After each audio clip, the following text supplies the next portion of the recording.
Hello students, welcome to the online class of science. This is your name, Mummy is back with combustion, fuel and flame. So in our previous class we have learned what is combustion, and we have even learned how the oxygen is important in the burning of things, burning of any material, right?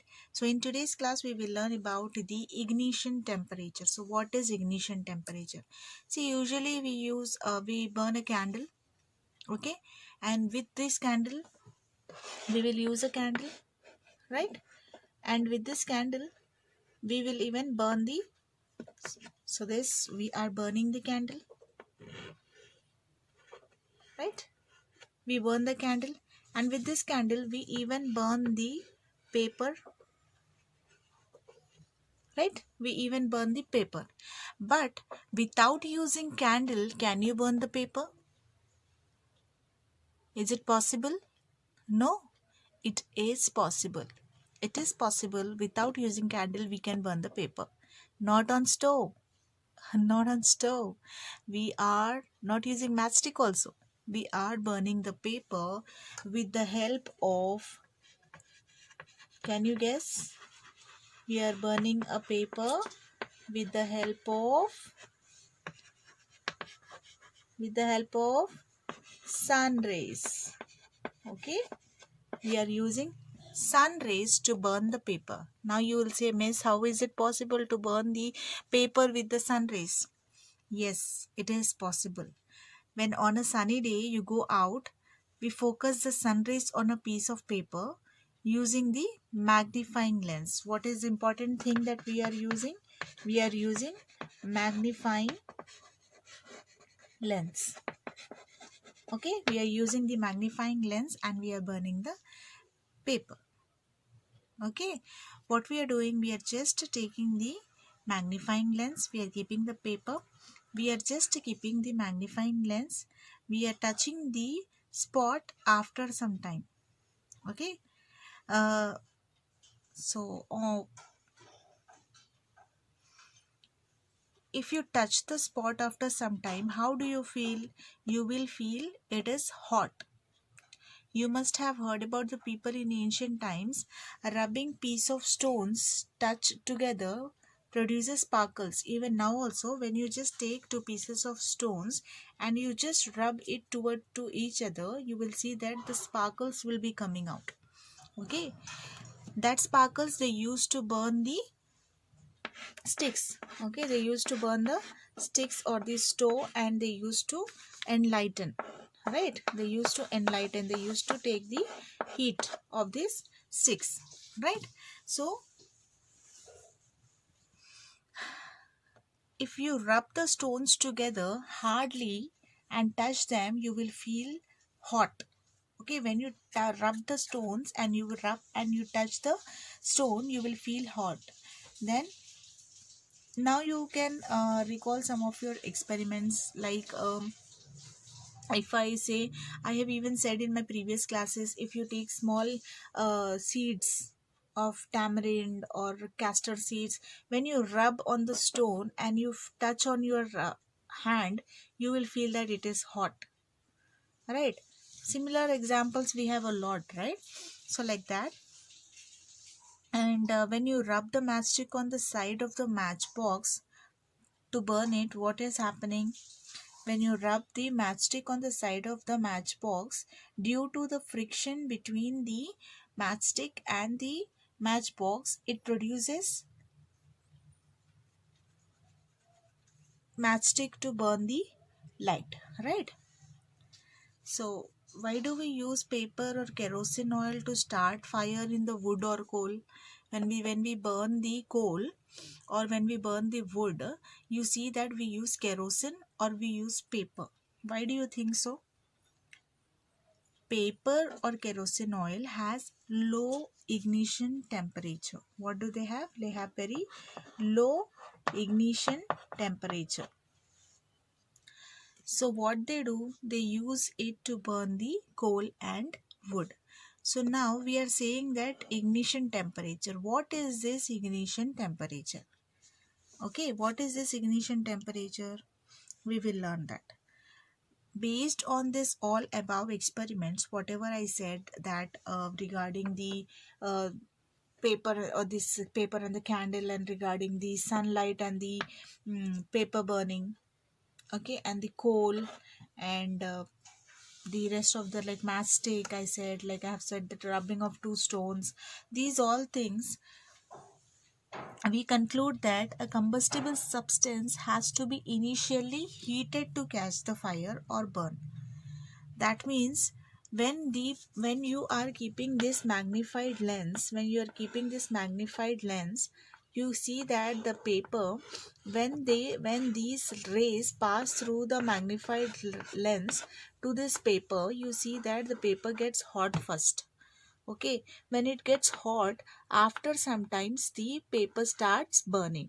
Okay, after some time the paper starts burning. First, what it is happening before burning, what it is happening, it is becoming hot. Okay, and similarly we have seen in the stones also, when before getting the fire, you see that they get hot first, then they get fire. Okay, so the things to get burned first, they have to get the things hot.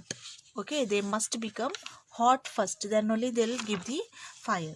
So the lowest temperature at which the substance catches fire is called as ignition temperature. I hope it is clear, children. That means first it is becoming hot, then after becoming hot, it slowly catches the fire. The point at which, the temperature at which the substance is catching fire is called as ignition temperature. Okay, it is called as ignition temperature. When a substance starts burning, heat is produced and it helps to burn the substance continuously.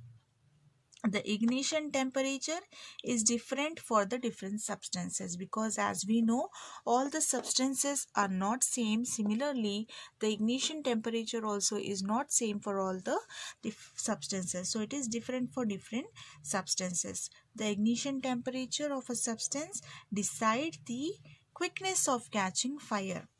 The ignition temperature decides the quickness of catching fire. How you can say this? Suppose the ignition temperature is low, then you can say that the things catches fire very easily, very quickly. Suppose that ignition temperature is high, then you can say that the substance catches fire very slowly. Okay, so based on this ignition temperature, we can say that the substance catches fire easily or slowly. So that means when it is having low ignition temperature, you can say that the substance catches fire very easily. If it is having high ignition temperature, the substance catches the fire a little slowly. So we can say that the substance which catches fire easily, or the substance which have low ignition temperature and catches fire easily is called as inflammable substances. Inflammable substances. What are they called? They are called as inflammable substances. The substance which has low ignition temperature and can catch fire easily is called as inflammable substances. Can you give me some inflammable substances example, children? We have in our day-to-day life. What are those examples? First one, you can say petrol. Petrol catches fire very easily, right? And you can say what next? Kerosene. And what you can say next? We have alcohol. Alcohol also catches fire very easily, right? We have LPG, CNG. Yes, gases also catches easily, right? And we have so many different examples, isn't it? Polythene or polyester, uh, cloths, materials, and you have polythene covers, so many different things we have. So the substance which has low ignition temperature and catches fire easily is called as inflammable substances. And example, we have petrol, kerosene, alcohol, LPG, CNG, etc. So many examples we have. So for understanding the ignition temperature more briefly, let us do a small activity. What we are going to do in this activity is simply we are just going to take one, suppose this is your candle, okay, we are taking two candles. This is one candle, this is another candle, okay, and we are lightening both the candles, okay, we are lightening both the candles. Now we are just placing a stand here, tripod stand, okay, we are just placing a tripod stand here. So this is the tripod stand, okay.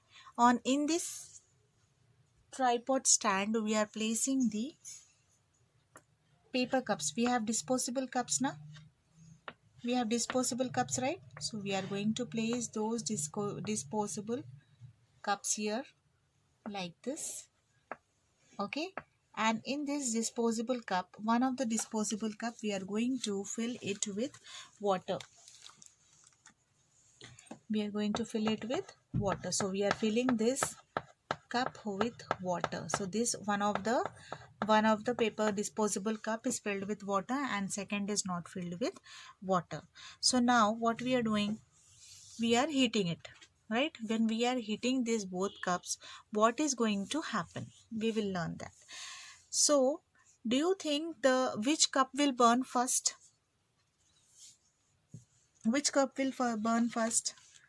The cup which is not having water. So this cup will burn first, okay. So and does the water in the cup become hot? Does the water in this cup become hot? So the water in this cup is hot because the heat received by the second cup is transferred to the water in it. So the water in this cup prevents the paper to reach its ignition temperature, hence it does not burn. Okay, this water is stopping. What it is doing, it is taking away the heat from the cup. So what is happening? The cup is not burning. Here the cup is empty. So what will happen? First the paper cup gets hot and it will start burning. And this cup, you can say that the paper cups get hot, but whatever heat it is having, it is transferring to water and the water is becoming hot. So the cup is not burning. So we can say that the cup which is having no water in it is going to burn first. That means it reaches the ignition temperature first. So the ignition temperature of first cup is low, and the ignition temperature of the second cup is little bit higher than the first cup, right? Higher than the first cup. So you can say that the cup with the water is not burning, whereas the cup without water is going to burn. Is it? Yeah. So I hope it is clear, children. You have understood what is ignition temperature, the point at which the cup becomes ready to burn, okay, or any substance will become ready to burn. That is the point at which it is getting hot and starting to burn, okay, the point at which the starting point of heat burning, okay. When it is first point where it is heat burning is called as ignition temperature. Fine. So I hope it is clear, children, till here. So in next class we will learn about the types of combustions, okay. If any doubt, you can clarify with me. Kindly go through all the videos and try to understand the topic, as it is very easy, very interesting, very clear. Don't get confused and try to understand, children. Without understanding, nothing is possible. Okay? Try to understand the topic, and all the best. Thank you.